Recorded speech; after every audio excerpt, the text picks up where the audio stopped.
Bienvenue dans cette vidéo Budget with Me où je fais le bilan de mon budget du mois de juillet et je vous présente mon budget prévisionnel pour le mois d'août. Bonjour à tous, je m'appelle Val. Sur cette chaîne, je documente mon parcours vers l'atteinte de mes deux objectifs financiers qui sont dans un premier temps rembourser le crédit immobilier de ma résidence principale par anticipation et mon deuxième objectif qui est de constituer un capital pour la retraite, voire la retraite anticipée. Alors restez avec moi si vous aimez parler de finances personnelles, de budget, d'épargne et d'investissement. Avant de rentrer dans le vif du sujet de cette vidéo, je voudrais préciser que je ne suis pas une professionnelle des finances ou de l'investissement. Les informations qui sont partagées sur cette chaîne le sont uniquement à titre d'information générale et de divertissement. Les informations sont vraiment propres à ma situation. Je vous invite vivement à faire vos propres recherches et le cas échéant à faire appel au conseil d'un professionnel.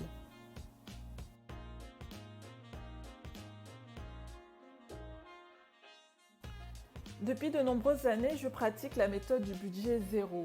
C'est une méthode qui me va très bien. Selon ce principe, une fonction est attribuée à chaque euro gagné. Ainsi, soit il est dépensé, soit il est épargné, soit il est investi. Donc, je me sers de ce principe pour préparer mon budget sur une base annuelle. Pour cela, je me sers d'Excel.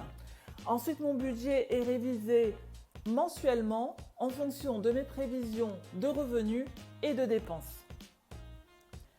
L'épargne est vraiment une priorité pour moi. C'est le fameux concept de se payer en premier. Comment est-ce que je le mets en pratique? Dès réception de mon salaire, avant de réaliser quelques dépenses que ce soit, j'effectue les virements sur mon compte épargne ou sur mon PEA en fonction de mes décisions d'épargne et d'investissement sur le mois en question. Une fois que j'ai déduit mon épargne et mes dépenses fixes essentielles, le reste de mon budget est splitté entre mes différentes catégories de dépenses variables. Je me constitue ainsi des enveloppes de dépenses que je gère virtuellement sur Excel.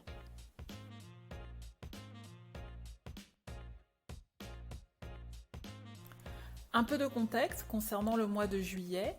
J'étais en congé pendant 3 semaines. J'ai également fêté mon anniversaire à la fin du mois, ce qui explique que mon budget est un petit peu plus souple sur ce mois de juillet, comme vous allez pouvoir le constater par la suite. J'ai également bénéficié d'un remboursement qui n'était absolument pas prévu, ce qui m'a permis d'épargner un petit peu plus sur ce mois. Le budget que je vous présente est mon budget une fois que j'ai déduit tout ce qui est dépenses fixes. Ainsi, sur le mois de juillet, initialement j'avais un budget de 1 653 € et finalement il a été établi à 2 174 € lorsque je tiens compte du remboursement qui n'était pas prévu initialement. Sur le graphique, vous pouvez voir en fonction des différentes catégories si j'ai respecté mon budget ou pas. Ainsi, au niveau de l'épargne, j'ai épargné plus que ce que j'avais prévu initialement. J'avais prévu initialement d'épargner 811 €. Finalement, mon épargne a été de 1245 €. Au niveau de l'alimentation, j'ai également respecté mon budget. Par contre, pour tout ce qui est beauté, shopping, resto, déco et dépenses diverses, là, je suis allée plus que ce que j'avais prévu. Et même lorsqu'on regarde plus précisément, au niveau du shopping, du resto et de la déco, je n'avais absolument pas prévu de dépenses pour ces différentes catégories. Donc, c'est sans surprise, comme je le précisais précédemment, sur le mois de juillet, c'est mon anniversaire, je suis en vacances, donc mon budget est un petit peu plus souple.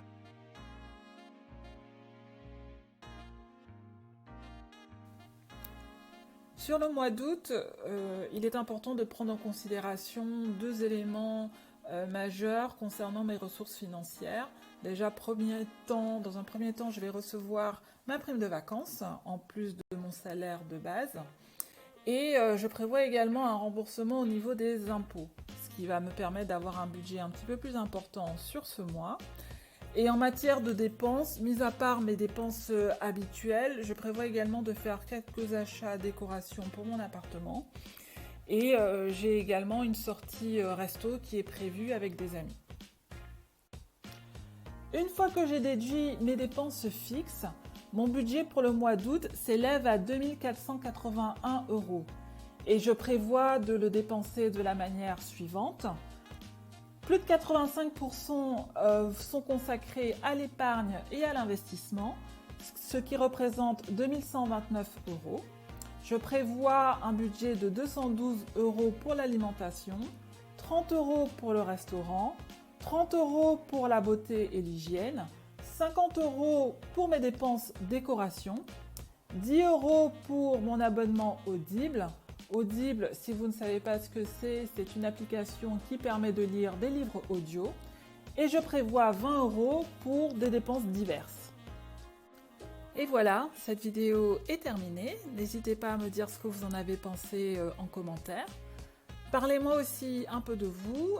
Dites-moi comment s'est passé votre mois de juillet. Est-ce que vous prévoyez également en matière de revenus, de dépenses et d'épargne sur le mois d'août ? Si la vidéo vous a plu, n'hésitez pas à la liker. Et si vous souhaitez en savoir un petit peu plus concernant mon parcours, n'hésitez pas à vous abonner. Merci, à bientôt!